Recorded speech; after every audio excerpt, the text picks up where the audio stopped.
শ্রদ্ধেয় দাদা মায়েরা সবাইকে আমার অন্তরের অন্তঃস্থল থেকে আনন্দিত জয়গুরু। আজকে এই কৃষ্ণচন্দ্রপুরের বাজারের মধ্যে বা বাজারের মধ্যস্থলে ঠাকুরের আসন পেতে তার চরণতলে আমরা সবাই একত্রিত হয়েছি। ভাদ্র মাস, শ্রীকৃষ্ণের জন্ম মাস, শ্রী শ্রী ঠাকুর অনুকূল চন্দ্রের জন্ম মাস। আমাদের সনাতন মতাদর্শী সবাই এই মাসে নিজ নিজ ভাবে নিজ নিজ গৃহে নিজের নিজের মনের আঙিনায় নিজ নিজের রঙে তার দেবতাকে ইষ্টকে রাঙিয়ে তোলে। গান কীর্তন যার যেটুকুনা সাধ্য সামর্থ্য সবাই আমরা চেষ্টা করলাম এবং পরিশেষে বসে ঠাকুরের কথা শুনছিলাম। এই যে মায়েরা এসছেন, এত একজন মা বললেন ঠাকুরের কথা, দুদিন আগে তাকে ঠাকুরের কথা বলতে বললে তিনি উঠতে পারলেন না বলার জন্য। ঠাকুরকে ভালোবেসে এই দুটো দিনের সময়ের ভিতরে তিনি সুন্দর করে এসে ঠাকুরের কথা বললেন। আমাদের এখানে ভবতোষদা বলতে একেবারেই ঠাকুরের কথা বলেন না। তারপরে বুধুদা, এই মানুষগুলোকে তো অনেকদিন ধরে দেখছি, যে মানুষগুলো একসময় ঠাকুর ধরেছিলেন মাত্র, ঠাকুরের কোন রকমের ইষ্টভীতি হয়তো পাঠাতেন, পরবর্তীতে এখন এই ঠাকুরকে নিয়ে চলতে চলতে তাদের মনে এবং মুখে ঠাকুর ভাষা জুগিয়েছেন তার কথা বলার জন্য। একটা মানুষ তার জীবনে সে যদি তার গুরুর কথা বলতে পারে, তার আর কি প্রয়োজন, কি দরকার, সে কি চাই। এক দাদা শ্রী শ্রী বরদার সমীক্ষে সামনে বসে আছেন, শ্রী শ্রী বরদা তাকে বললেন, এই গান কর। তিনি জীবনেও হারমোনিয়াম ধরেননি, গান করা তো পরের কথা। বসেই কবিতার মতো করে হারমোনিয়ামের যে কটা হাতের আঙুল আছে দিয়ে হারমোনিয়াম চেপে বলছে, তোমার যে হাত আছে সে হাত দিয়ে তার কাজ তো করতে পারো, তোমার যে পা আছে সেই পা দিয়ে তার পথে তো চলতে পারো, তোমার যে মুখ আছে সে মুখ দিয়ে তার কথা তো বলতে পারো, করতে পারো। বলে সুন্দর করে এইভাবে বললেন, কোনোদিন করেননি, নিজে উপস্থিত বসে বরদার সামনে তিনি বললেন। দেখেন, মানুষের জীবনের উদ্দেশ্য, আমরা এই যে আছি পৃথিবীতে বেঁচে, আমাদের উদ্দেশ্যটা কি, আমরা কেন আছি, আমরা কি চাই, এটা যদি আমরা একটুখানি ভাবি, অনুধাবন করি, তাহলে বোঝা যাবে যে আমাদের জীবনের সমস্যা অনেকখানি দূর হবে। আমরা এগুলো বুঝতে চাই না, আর বুঝতে চাই না বলে ওই যে বাঘের গল্প বললেন, ওই বাঘের মতো আমরা ওই কাঁদাতে পড়ে হাবুডুবু খাই, আমাদের বাঁচানোর কেউ থাকে না। কিন্তু যদি বাঘের মতো না হয়ে ওই গরুর মতো যদি কারোর অধীনস্থ হয়ে চলতাম বা চলি, তাহলে আমাকে রক্ষা করবার জন্য কেউ না কেউ কোনো না কোনো সময় আমার বিপদ বুঝে ঠিক আমাকে রক্ষা করবেই, হাত ধরে তুলবেন। ঠাকুর তো তাই বললেন, আধার পথে হাত ধরে যে চলার কায়দা শিখিয়ে দেয়, তাকেই জানিস গুরু বলে, তাকে পেলে নাইকো ভয়। তো গুরু হচ্ছেন আমার জীবনের, আমরা সাধারণত গুরু মানে, আমিও বুঝতাম যখন পড়াশোনা করেছি, একটু বিদ্যা বুদ্ধি হয়েছে, আত্ম অহংকার হয়েছে, যাকে বলে ইগো হয়েছে, তখন সাধারণ মানুষ কেউ একজন সাদা পায়জামা পাঞ্জাবি ধুতি পাঞ্জাবি পরে এসে আমাকে কথা বললেই আমি শুনবো, এরকম একটা মনের বা মানসিক একটা মেন্টালিটি ছিল। গুরু মানে তখন ভাবতাম যে গুরু মানে একজন বয়স্ক মানুষ, তিনি কোনো আধ্যাত্মিক ধাঁচের আকৃতির প্রকৃতির হবেন, মালা চন্দন থাকতে পারে, গেরুয়া হতে পারে, নাও হতে পারে, একটু বয়স হবে, একটু খক করে কাশবে, তিনি এসে আমাকে কতগুলো কথা, কতগুলো বিষয় আমার ঘরে চাপিয়ে দেবেন। আমার পছন্দ হোক বা না হোক, আমাকে সারা জীবনভর তা বইতে হবে। ফলে এরকম একটা ভাবনা নিয়ে চলতাম। আর এই ভাবনার ফলে সেই সব এলেই বাড়িতে ঋত্বিক দাদা এলে, আমি মোহনদাকে একদিন বলছিলাম, একদিন মোহনদা গেছেন, আমি বিদেশ থেকে পড়াশোনা করে আসার পরই মোহনদা, দিলীপ দায়নার আমার বাড়িতে গেছে। বাড়ি থেকে বেরিয়েছিল, কে শুনবে, কে এইসব শুনবো না। এই যে শুনবো না, আমার ভিতরের যে তমসা, যে অজ্ঞানতা, এটা আমাকে আমার মঙ্গল থেকে দূরে রাখে। ঠাকুর বলছেন, তোমার অভ্যস্ত সংস্কারের অন্তরালে তোমার মঙ্গল লুকিয়ে আছে। গুরু মানে কিন্তু তা নয়, গুরু মানে কোনো বোঝা নয়। গুরু মানে আমার সহজে যদি আমরা বোঝার চেষ্টা করি, আমাদের প্রত্যেকের হাতে আঙুল আছে, আঙুলে নখ হয়, মাথায় চুল আছে, চুল বৃদ্ধি পায়, গোঁফদাড়ি বৃদ্ধি পায়। আচ্ছা, এগুলো যদি যথাসময়ে যে মতো পরিচর্যা করার কথা যদি আমি না করি, তাহলে আমি কেমন মানুষ হব? আমাকে দেখতে খুব ভালো লাগবে, আমাকে খুব আকর্ষণীয় মনে হবে, বা মানুষের মাঝে যাওয়ার মতো হবে? হব না। এই যে সময় মতো আমার নখটা বড় হলে আমার নখটাকে কাটতে হবে, আমার চুলটার পরিচর্যাটা, চুলটা কাটতে হবে, গোঁফদাড়ি কাটতে হবে, তবে আমি যত সুন্দর একটা মানুষ হব। আমার ভিতরেও আমি একটা মানুষ, আমি একটা ব্যক্তিত্ব, আমার রক্ত মাংস আছে। আমার ভিতরেও ঈশ্বর যখন আমাকে দিয়ে পাঠিয়েছেন, আমাকে ষড়ঋপু দিয়েই পাঠিয়েছেন। কাম, ক্রোধ, লোভ, মদ, মোহ, মাৎসর্য, এটা আমার ভিতরেই আছে। এগুলো চুল নখের মতো বৃদ্ধি পায়, এগুলোর শাখা প্রশাখা গজায়, এগুলোর দ্বারা আমি ভুল পথে প্রভাবিত হই। তখন এই চুলদাড়ি কাটার মতো এগুলোকে কে ছেটে দেবে? কে ছেটে দেবে? এগুলো ছেটে দেওয়ার জন্য, এগুলো নিয়ন্ত্রণ করবার জন্য সৎগুরু প্রয়োজন হয়। ঠাকুর বলছেন, তুমি সৎগুরু শরণাপন্ন হও, সৎ নাম মনন করো, তোমাকে আর তোমার উন্নয়নের জন্য ভাবতে হবে না। আমরা অনেক সময় এটা মনে করি, আমার উন্নয়ন মানে আমার বাড়ি গাড়ি হবে, আমার টাকা পয়সা হবে। তা নয়, আমার ব্যক্তি উন্নয়ন, আমার এই চরিত্র সংশোধন। একটা মানুষ, তার যদি চরিত্র সংশোধন না হয়, তাহলে আজকে এই সংবাদ মাধ্যমে বা আশেপাশে আমরা যা দেখছি সেটা ভরপুর হয়। এই চরিত্র নিয়ন্ত্রণ, এই চরিত্র নিয়ন্ত্রণ করবার জন্য এমন একজন মানুষের দরকার হয়। আজকে যদি সেই অর্থেই বলা যায়, এই যে আগে দাদা বলছিলেন, বুধদা, যে সমস্ত মত, সমস্ত ধর্মই, ভগতোষদা বলছিলেন যে মানুষের উন্নয়নের জন্য, মঙ্গলের জন্য। ঠাকুরও তাই বললেন যে হিন্দু, বৌদ্ধ, মুসলমান, খ্রিস্টান প্রত্যেকটাই মানুষের সাধনা বিস্তারের জন্য। একের সঙ্গে আর একটা প্রকৃতপক্ষে কোনো ভেদ নাই, একদম এটাতে কোনো দ্বিমত থাকতে পারে না। কিন্তু এই যে আজকে শ্রীকৃষ্ণকে আমি সামনে দেখতে পাই না, শ্রীকৃষ্ণর কোন ব্যক্তিত্ব স্বরূপ বা তার রেতধারা আমি সামনে দেখতে পাই না। আমি রামচন্দ্রেরও দেখতে পাই না। তৎপূর্বে যে অবতার এসছে তাদের কাউকে আমি দেখতে পাই না। আমি শ্রী শ্রী ঠাকুর অনুকূল চন্দ্রকেও দেখতে পাই না।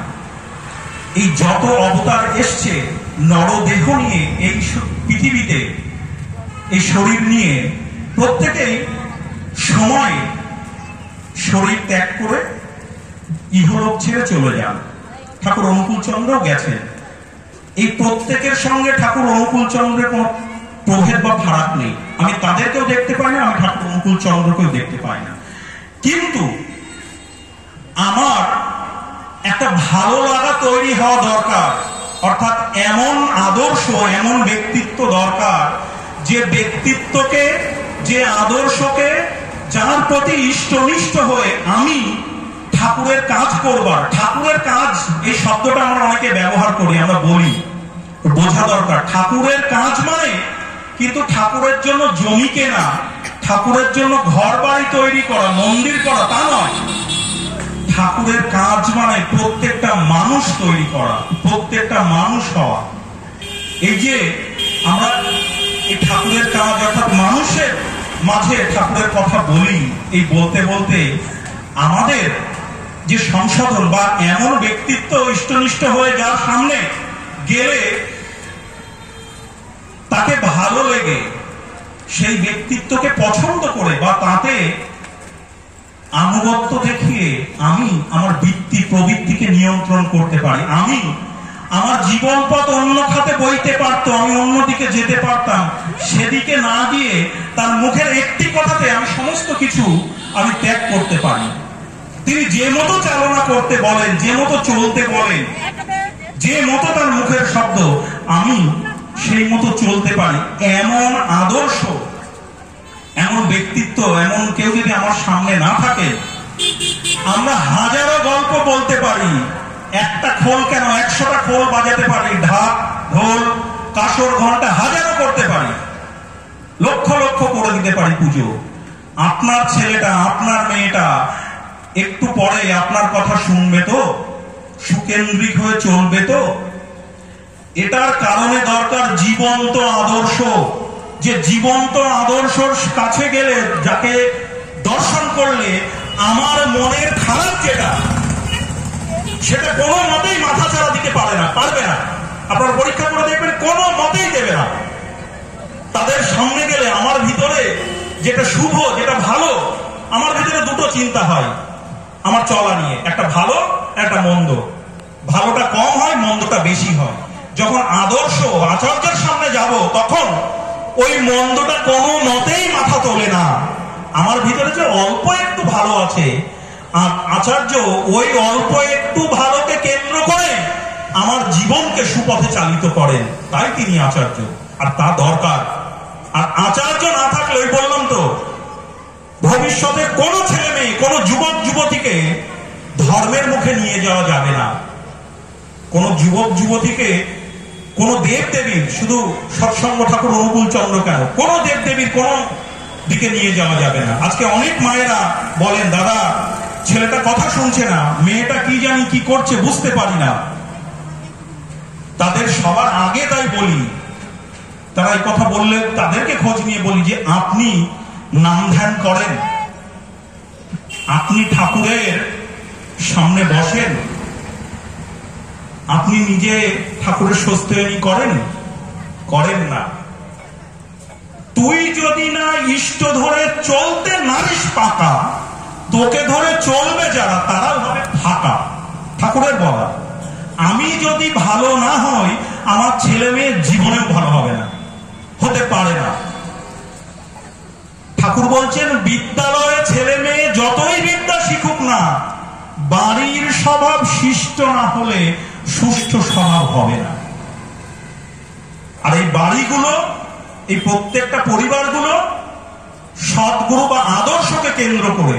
ঠাকুর দেবতা হাজার, ঠাকুর বলছেন যে ঠাকুর দেখিস, দেবতা দেখিস, লাখ বিভূতি হোক, কি হলো না বদলালে তোর বৃত্তি রঙিন ঝোঁক। হাজার দেব দেবতা বাড়িতে রাখেন, ঘরে দেয়ালে রং দেখা যাবে না, সব দেব দেবী, ছেলে মেয়ে তৈরি হবে তো। আমাদের হিন্দু শাস্ত্রে বলছে, একটা পিতা সে যদি তার যত ধন সম্পদ সমস্ত কিছু নষ্ট করে, তার নিজের ঔরসজাত সন্তানকে সে যদি বঞ্চিত করে, তাহলে সে মহাপাপী। আমাদের মনুসংহিতায় আছে, সে পিতা মহাপাপী, তার সন্তানকে সে বঞ্চিত করেছে। ঠিক তেমনি একটি পিতা যদি তার সন্তানকে সদ্গুরুর সঙ্গে যুক্ত না করে, তার সন্তানকে যথাযথভাবে মানুষ তৈরি না করে, সে পিতাও ততখানি পাপী। অতি সত্বর সেই পাপ সমাজে ছড়িয়ে পড়ে, আমরা দেখতে পাই। আমাদের মনে ধর্ম মানে বৃদ্ধ বয়স, মালা তুলসী গলায় দেওয়া, 2-5 দিন নামযজ্ঞ হলো, চলাফেরা করলাম, এইটা আমার ধর্ম। ঠাকুর বলছেন না,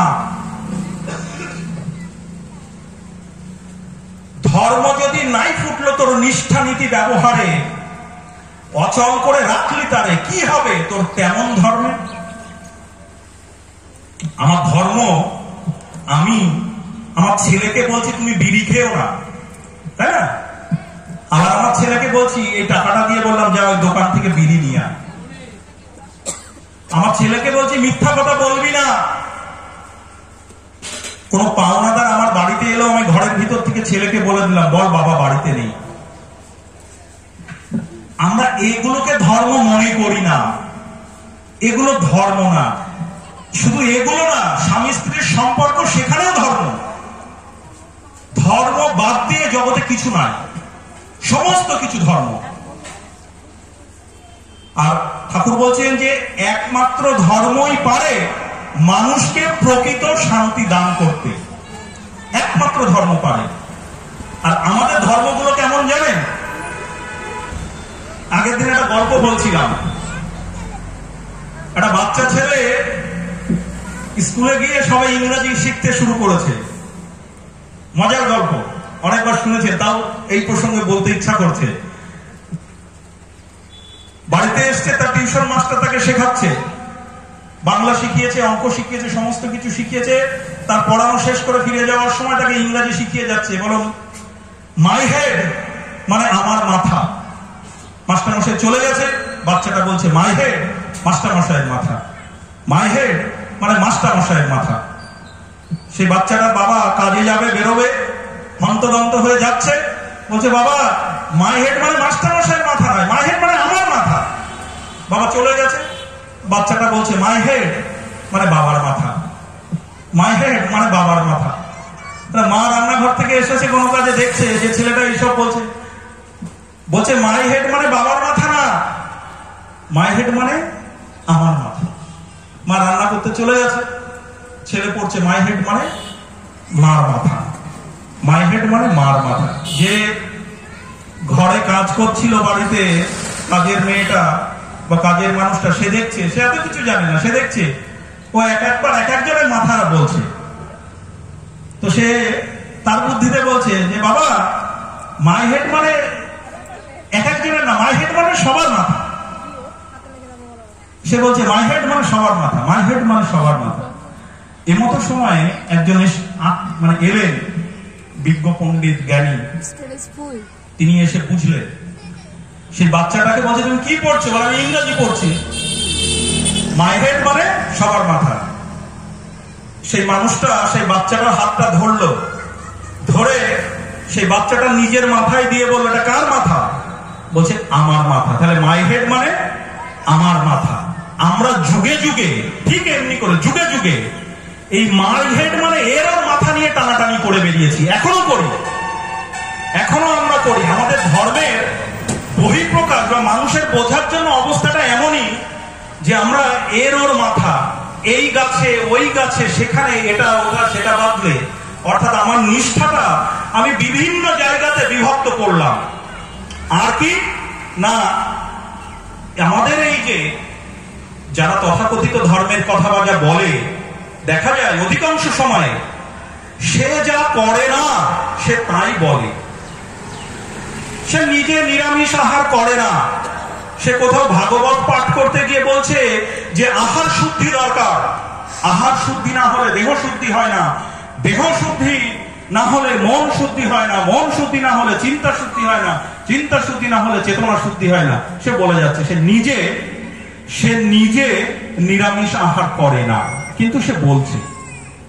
সেটা তার পাড়ার একটা অল্প বয়সী ছেলে দেখলো, শুনলো। আচ্ছা, সে ওই কথা থেকে আকৃষ্ট হবে না ধর্মের থেকে বিরুদ্ধ হবে? সহজে বুঝবেন বিরুদ্ধ হবে, যে এগুলো শুধু কথার কথা, এরা নিজেরা করে না, এখানে কোনো সারমর্ম কিছু নাই।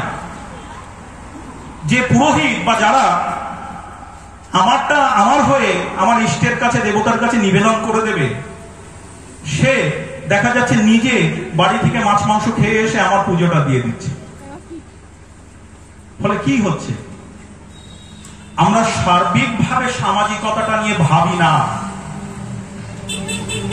আর এই ভাবি না বলে আজকে প্রত্যেকটা পরিবারে, কম বেশি প্রত্যেকটা পরিবারে, আপনারা নিজেরা পরীক্ষা করে দেখবেন, একটা অদীক্ষিত পরিবারে গিয়ে হট করে কোনো একটা জায়গায় সৎসঙ্গ, কোনো একটা অনুষ্ঠান, কোনো বিষয়ের একটা কথা বলে দেখবেন প্রথম শব্দ না। একটা দীক্ষিত স্বস্তিনী হয়তো করে কি করে না, কি পরিস্থিতি, কি অবস্থা, দাদা একজন ঋত্বিক দাদা এসছে এক্ষুনি চলেন, দুটো দীক্ষা করাতে হবে, ও তাই হ্যাঁ চলেন। এই হচ্ছে পার্থক্য।